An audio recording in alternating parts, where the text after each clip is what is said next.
오늘 우리 자유한국당 이학재 의원님의 조국 사퇴를 촉구하기 위한 단식이 오늘로써 16일째로 접어들었습니다. 단식 중단 및 병원 치료를 적극 권유하고 있지만 이학재 의원님의 의지가 너무 강합니다. 이 조국 파면이 이 단식을 멈출 수 있는 유일한 길인 것 같습니다. 오늘 저희 의원총회는 오후 1시에 이학재 의원님께서 단식하는 장소 옆 계단에서 하도록 하겠습니다. 문재인 대통령과 집권 세력의 조국 사태 뭉개기 수법이 시간이 갈수록 더 교활해지고 위험해지고 있습니다. 마침내 이들은 체제 전복을 꿈꾸는 반대한민국 세력임을 스스로 보여주고 있습니다. 처음에는 어땠습니까? 명백히 가짜뉴스라고 하면서 부인했습니다. 발뺌하고 거짓말했습니다. 그러다 정 안 되니 이 사람 저 사람 엮어서 물타기를 했습니다. 물타기 공세를 해도 그 새빨간 죄질이 옅어지지 않았습니다. 그러자 그 다음에 무엇을 했습니까? 감성팔이했습니다. 케이크를 손에 든 장관의 뒷모습 사진으로 권력을 움켜쥔 탐욕과 탄압의 화신을 미화시켰습니다. 그리고 나서 총리가 나섰습니다. 여자만 둘이 있는데 11시간 압수수색했다. 무려 총리의 이것은 새빨간 거짓말입니다. 한마디로 싸구려 왜곡 선동입니다. 당시 압수수색팀에 여성 수사관이 동행했음은 물론이고 이 시간이 늦어진 것은 당연히 변호사 부르고 그리고 압수수색 영장 추가로 발부받으면서 늦어졌습니다. 또한 그 자리에는 남자로서 아들과 변호사 포함 3명이나 더 있었다는 이야기가 있습니다. 근데 이들에게는 팩트가 중요하지 않습니다. 검찰을 나쁜 세력으로 만들어내기 위해서라면 어떤 거짓말도 왜곡도 개의치 않고 쓰고 있습니다. 부인, 물타기, 감성팔이에 이어서 이제는 홍위병 정치로 나섰습니다. 문재인 대통령, 분노에 가득 찬 검찰 증오를 드러냈습니다. 그리고 나서 극렬 지지층 총동원령을 내렸습니다.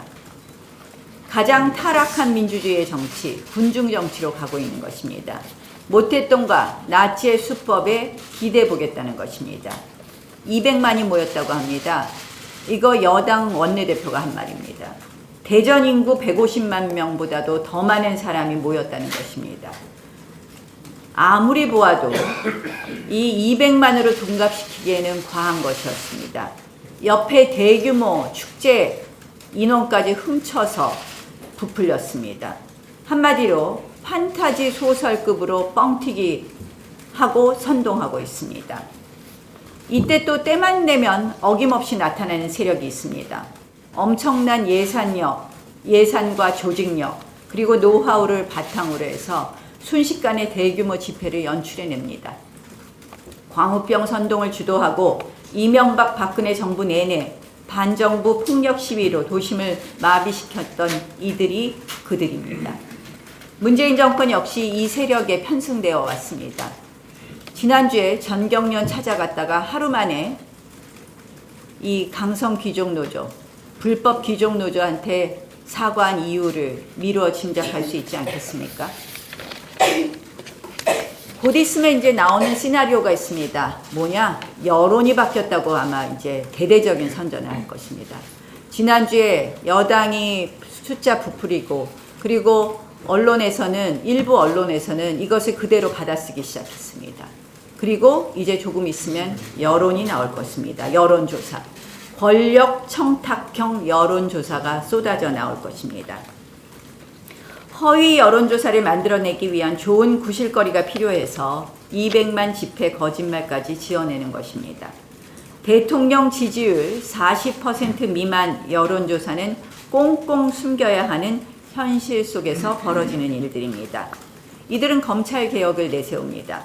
조국 찬반을 개혁 찬반으로 바꿔내기 위한 이것은 뭐냐? 프레임 전환입니다. 검찰개혁은 누구나 찬성하는 바입니다. 이미 자유한국당도 검찰개혁안을 내놓았습니다. 이 정권의 조국 지키기의 본질은 검찰개혁이 아닙니다. 결국 정권 치부 가리기일 뿐입니다. 적폐청산의 적임자로 내세운 윤석열 총장의 검찰이 이 정권의 적폐를 들추려 하자 마치 소금 맞은 미꾸라지 마냥 발악하는 것입니다. 결국 이것은 범죄와 비리가 있다면 누구든지 명명백백하게 수사하고 처벌해야 하는 대한민국 사법제도 자체를 완전히 부정하는 것입니다.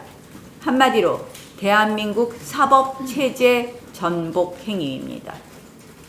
문재인 대통령 홍위병을 앞세운 체제 쿠데타입니다.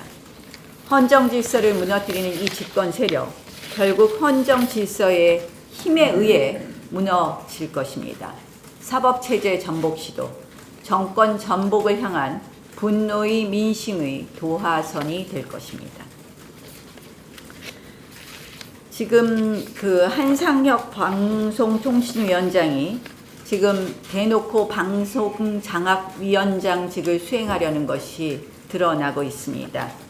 이 정권 비판 언론의 재갈을 물리기 위해서 지상파 방송을 동원하겠다는 식의 발상을 내놓았습니다. 당초 우려되었던 언론 통제 시도가 본격화되고 있습니다. 이것이 문재인 정권의 민낯이라고 보입니다. 저희는 관련 상임위를 중심으로 해서 철저히 이 부분에 대해서 막아보겠다는 말씀을 드립니다.